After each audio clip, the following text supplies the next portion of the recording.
Hello guys, SKV ഇൻസൈറ്റ്സിന്റെ പുതിയൊരു വീഡിയോയിലേക്ക് എല്ലാവർക്കും സ്വാഗതം.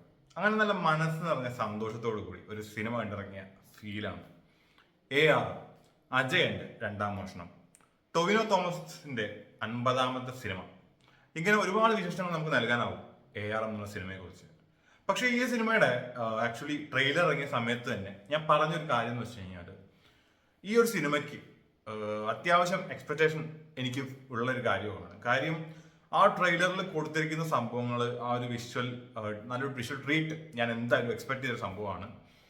അതിന്റെ ഒരു 10 മടങ്ങ്, ഒരു 200% മേലെ നിൽക്കുന്ന ഒരു സിനിമയായിട്ടാണ് എനിക്ക് ആക്ച്വലി തോന്നിയത്. നല്ല കിഡില സിനിമ, നല്ല സൂപ്പർ ആക്കി എഴുതി വെച്ചിട്ടുണ്ട്. ആക്ച്വലി ഫസ്റ്റ് ഓഫ് ഓൾ ഒരു ഹാറ്റ്സ് ഓഫ് കൊടുക്കേണ്ടത് ജിതിൻ ലാൽ എന്ന ഡയറക്ടർക്കാണ്. ജിതിൻ ലാൽ ഫസ്റ്റ് ഡയറക്ടോറിയലാണ്. അപ്പോൾ ആളുടെ ഒരു ഈ ഒരു സിനിമ കാണുമ്പോൾ തന്നെ ആളുടെ ഒരു എഫേർട്ട് നമുക്ക് മനസ്സിലാക്കാൻ പറ്റും. പല ഇന്റർവ്യൂകളിലായിട്ട് അദ്ദേഹം പറയുകയുണ്ടായിരുന്നു 10 ഇയേഴ്സ് അല്ലെങ്കിൽ 12 ഇയേഴ്സിന്റെ എഫേർട്ട് ഈ ഒരു സിനിമയ്ക്ക് ഉണ്ടെന്നുള്ളത്. അതെന്തായാലും ഈ സിനിമയ്ക്കകത്ത് കൊടുത്തിട്ടുണ്ട് എന്നുള്ള കാര്യത്തിൽ യാതൊരു സംശയമില്ല. അത് നന്നായിട്ട് തന്നെ വർക്ക്ഔട്ട് ആയിട്ടുണ്ട്. നല്ല കിഡിലെ പ്രൊഡക്റ്റ് തന്നെയാണ് നമുക്ക് നൽകിയിട്ടുള്ളത്. അതുപോലെ ഇതിന്റെ സ്ക്രിപ്റ്റ് റൈറ്റർ സുജിത് നമ്പ്യാർ, ആളുടെ ഒരു കാര്യം കൂടി പറയണം. കാര്യം വെൽ പ്ലോട്ടഡ് സ്ക്രിപ്റ്റ്, നല്ല ഡെപ്തിൽ 3 ക്യാരക്ടേഴ്സ്, ട്രിപ്പിൾ റോളാണ് ടൊവിനോയ്ക്ക്. അപ്പൊ അതിൽ ഈ 3 റോളിനും വേണ്ട പ്രാധാന്യം കൊടുത്തുകൊണ്ട് തന്നെ വെറുതെ ഒരു കാര്യത്തിന് വേണ്ടി, സ്ക്രീൻ പ്രസൻസിന് വേണ്ടി ഒരു ക്യാരക്ടേഴ്സ് ബിൽഡ് ചെയ്യല്ല, നേരെ മറിച്ച് അതിനകത്തുള്ള 3 ക്യാരക്ടറിനും അതിൻ്റെതായ ഒരു ഡെപ്ത് ഫീൽ ചെയ്യുന്നുണ്ട്.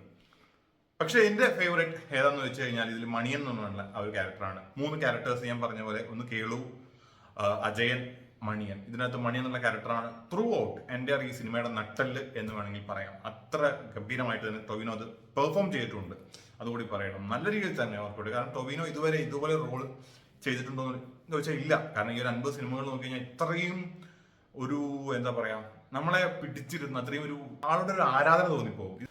അതുപോലെ തന്നെ ഇതിന്റെ മ്യൂസിക് കൈകാര്യം ചെയ്യുന്ന ദിബു നയനാൻ തോമസ് ഗംഭീരമായിട്ട് തന്നെ ബാക്ക്ഗ്രൗണ്ട് സ്കോർ ചെയ്ത് വെച്ചിട്ടുണ്ട്. എസ്പെഷ്യലി ഞാൻ പറയുകയാണെങ്കിൽ മണിയന് കൊടുത്തിരിക്കുന്ന ആ ഒരു ബാക്ക്ഗ്രൗണ്ട് സ്കോർ എന്ന് പറഞ്ഞാൽ അതിഗംഭീരമാണ്. ഒരു പാലസിലോട്ട് പോകുന്ന ഒരു സീനുണ്ട്, അതുപോലെ ക്ലൈമാക്സിലെ സീൻസ്, ഇതെല്ലാം ശരിക്കും പറഞ്ഞാൽ നമ്മളെ ആ ഒരു എൻഗേജിങ് ആയി നിർത്തുന്നതിൽ ആ ബാക്ക്ഗ്രൗണ്ട് സ്കോറിന്റെ കാര്യം ചെറുതല്ല. കാര്യം ഒരു സാധാരണ മാസ് സിനിമകൾ അല്ലെങ്കിൽ ഇതിന് കൊടുക്കുന്ന പോലെ വെറുതെ ഒരു മാസ് കയറ്റാൻ വേണ്ടി ഒരു ബീജം കൊടുക്കുന്ന ആ ഒരു പരിപാടിയല്ല. കിഡിലിനായിട്ട് ചെയ്തു വെച്ചിട്ടുണ്ട്. നല്ല വെൽ പ്രിപ്പയർഡ് ആയിട്ട് തന്നെ അത്രയും ആ ഒരു എഫേർട്ട് കാണാനുണ്ട്. എന്തായാലും ദിബു തോമസിന് വേണ്ടി ഒരു ഹാറ്റ്സ് ഓഫ്.